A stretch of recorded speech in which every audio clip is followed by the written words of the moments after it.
96 নম্বর আয়াতের অংশ বিশেষ তেলাওয়াত করেছি। আসুন আমরা প্রথমে শুনব তেলাওয়াতকৃত আয়াতে কারিমার বাংলা সরল তর্জমা, তার আলোকে ইনশাআল্লাহ তাফসীর আলোচনা। এরশাদ হচ্ছে, ওয়ালাউ আন্না আহলাল কুরা,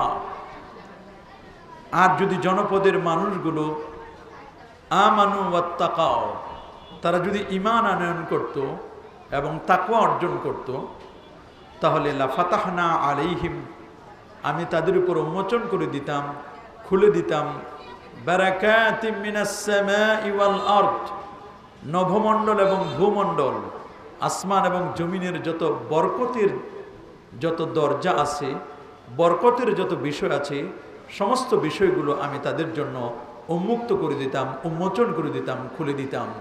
এ হচ্ছে তেলাওয়াতকৃত আয়াতে কারিমার বাংলা সরল তর্জমা। তার আলোকেই শুনবো আমরা বিস্তারিত আলোচনা ইনশাআল্লাহ। প্রিয় সুধী, আপনারা ইতোমধ্যে দেখতে পেলেন আমরা একটি ছোট্ট সোনামণিকে আমরা পবিত্র কোরআনুল কারীম হেফজ পরবর্তী তার মাথায় আমরা পাগড়ি পরিয়ে দিলাম। আমাদের কাছে বা আপনাদের কাছে মনে হতে পারে এই সন্তানটি ছোট্ট, মনে হতে পারে ছোট্ট একটি ছেলে, তার বা কি মর্যাদা। কিন্তু আমার কাছে মনে হচ্ছে আমাদের দেশে যে সমাবর্তন অনুষ্ঠান হয়, মাস্টার্স পাশ করার পরই, এমফিল করার পরই বা পিএইচডি পরবর্তী যে অনুষ্ঠানগুলো সমাবর্তন হয়, সেখানে রাষ্ট্রপ্রধান উপস্থিত থাকেন অথবা শিক্ষামন্ত্রী বা শিক্ষা উপদেষ্টা উপস্থিত থেকে সেই ইউনিভার্সিটির চ্যান্সেলর, ভাইস চ্যান্সেলর সহ কখনো কখনো মহামান্য রাষ্ট্রপতি উপস্থিত থেকে তাদের স্বর্ণ পদক দেওয়া হয়, তাদের মাথায় একটি কালো এটি টুপি পরিয়ে দেওয়া হয়। এটি একটি সম্মানের প্রতীক।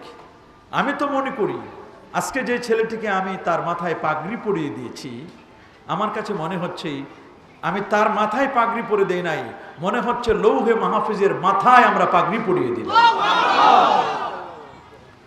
কারণ আপনারা শুনলে অবাক হবেন, একজন হাফেজে কোরআনের কি মর্যাদা। এই পৃথিবীতে আমরা যদি একটু খেয়াল করে দেখি, এই পৃথিবীর বয়স হলো 455 কোটি বছর। 455 কোটি বছর ধরে এই পৃথিবী চলছে। 51,01,05,000 বর্গ কিলোমিটারের বিশাল এই পৃথিবী। 51,01,05,000 বর্গ কিলোমিটারের বিশাল এই পৃথিবীতে প্রায় 850 কোটি মানুষের বাস। 850 কোটি মানুষ এই পৃথিবীতে বাস করছে। 232টির মতো দেশ,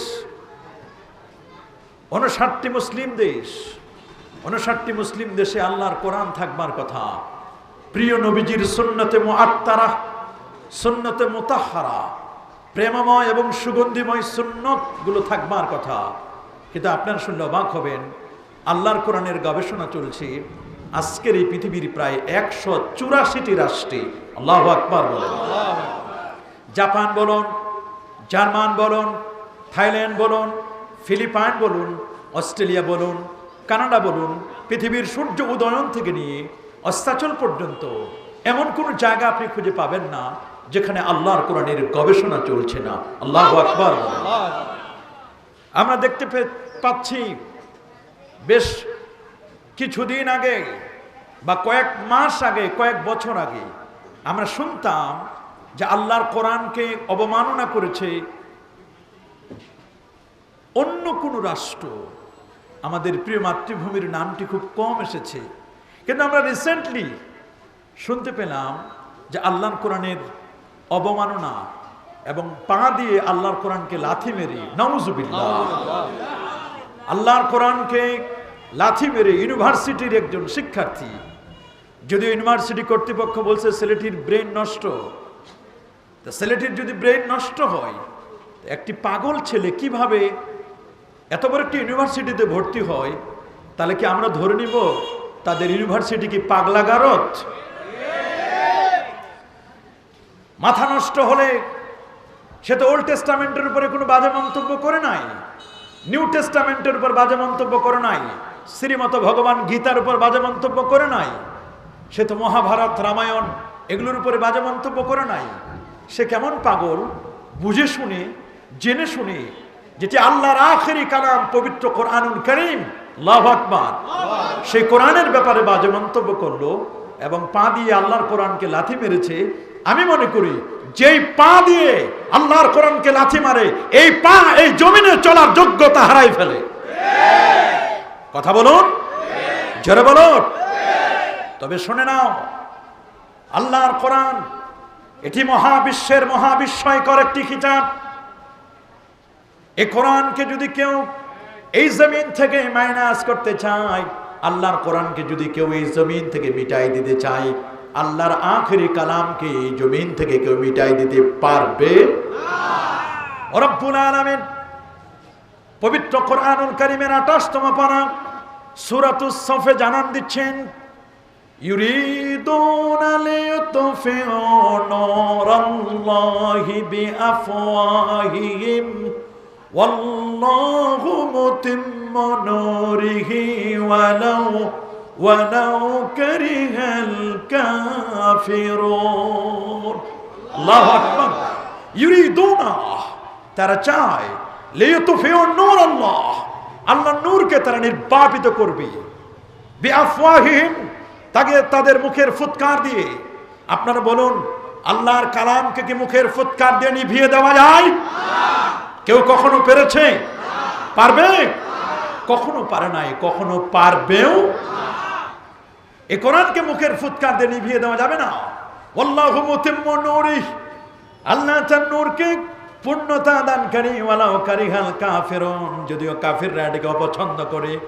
এই পৃথিবীর জমিনে যারা নাস্তিক, বেঈমান, মুরতাদ, যারা ওয়েস্টার্ন কান্ট্রি পশ্চিমাদের পা চাটা গোলাম, কখনোই তারা চায় না আল্লাহর কোরআনটা আল্লাহর জমিনে চলুক, এটা কখনো চায় না। কথা বলুন। কারণ কোরআন যদি রাষ্ট্রে চলে যায়, কোরআন যদি সংসদে জায়গা দখল করে নেয়, তখন বড় বড় বোতল খাওয়াদের বোতল খাওয়া বন্ধ হয়ে যাবে। যারা চুরি করে চোরদের হাত কাটার সিস্টেম চালু হয়ে যাবে। চোর তো বিভিন্ন রকমের আছে, কিছু চোর তো আছে অভাবী চোর। হযরত ওমর রাদিয়াল্লাহু তাআলা বলেন, অভাবে পড়ে যদি চুরি করি তাহলে তাকে শাস্তি দেওয়া যাবে না। আর কিছু চোর তো এমন আছে, অভাবী চোর নাই, এরা স্বভাবী চোর, চুরি করা এদের স্বভাব। কথা বলুন। আর যারা স্বভাবী চোর, তারা 100, 200, 1 লাখ, 2 লাখ টাকা চুরি করে না। আর এরা অশিক্ষিত চোর নয়, বরং এরা হচ্ছে শিক্ষিত চোর, এমফিল করা, পিএইচডি করা, এদের অনেক উচ্চ ডিগ্রি, বিসিএস ক্যাডার। এরা কলমের খোঁচায় কোটি কোটি টাকা চুরি করে। কথা বলুন, আরো জোরে বলুন।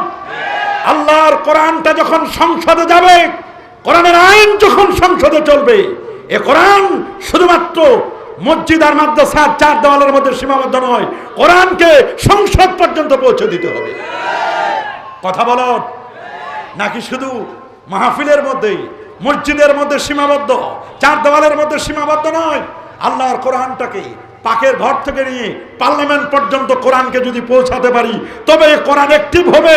এই কোরআন অনুযায়ী দেশ চললে পরে এদেশের মানুষ শান্তিতে থাকতে পারবে। আমরা কি তা চাই কি চাই না? কি বলেন? আমরা চাই। কিন্তু কিছু কিছু মানুষ এটা চায় না, কিছু কিছু মানুষ এটা চায়। এই কোরআনকে মিটানো কি কখনো সম্ভব হবে? বাবা, সম্ভব হবে? কারণ গোটা পৃথিবীতে প্রায় 30 কোটির মতো, সুবহানাল্লাহ বলেন, 30 কোটির মতো হাফেজ কোরআন আছে। আল্লাহু আকবার বলেন। 1 নয় 2 নয়, 30 কোটির মতো হাফেজ কোরআন। এমন রাষ্ট্র রয়েছে যে রাষ্ট্রের প্রত্যেকটি পরিবারের এমন কোনো সন্তান নেই যারা হেফজ করে নাই। প্রত্যেকটি পরিবারের প্রত্যেকটি সদস্যকে কোরআন মাজিদ হেফজ করতে হবে। আল্লাহু আকবার বলেন। আবার এমন এমন রাষ্ট্র রয়েছে, কোরআন মাজিদ হেফজ না করলে পরে তাকে বিয়েও দেওয়া হয় না। সুবহানাল্লাহ বলেন। এমন বহু রাষ্ট্র রয়েছে, যদি আল্লাহর ঘর তোয়াফ জিয়ারত না করে, হজ না করে, তাহলে তারা বিয়ে পর্যন্ত করে না। আছে না নাই? আল্লাহু আকবার বলেন। আমাদের দেশে আমরা কোরআন মাজিদ মুখস্থ করলে পড়ি আমরা তাকে নতুন করে হাফেজ বলি। সৌদি আরব বা বিভিন্ন রাষ্ট্র আছে যেখানে প্রত্যেকেই জন্মের পরেই তারা কোরআন মাজিদ মুখস্থ করবে, এটা তাদের স্বাভাবিক ব্যাপার। সুবহানাল্লাহ বলেন। মনে রাখবেন, যেই সিনায় আল্লাহর কোরআন আছে এই সিনাটা কখনো দুর্নীতি করতে পারে না। যার সিনায় আল্লাহর কালাম আছে 30 পারা কোরআন, যার সিনায় সূরাতুল বাকারা আছে, সূরাতুল আলে ইমরান আছে, সূরাতুল নিসা আছে, সূরাতুল মাইদা আছে, যারা এই সবগুলো আইন এবং কানুনগুলো জানে তারা কখনো মিথ্যা বলতে পারে না, তারা কখনো কলমের খোঁচায়, তারা কখনো 2 নাম্বারি করতে পারে না, তারা কখনো সম্পদের পাহাড় জমাতে পারে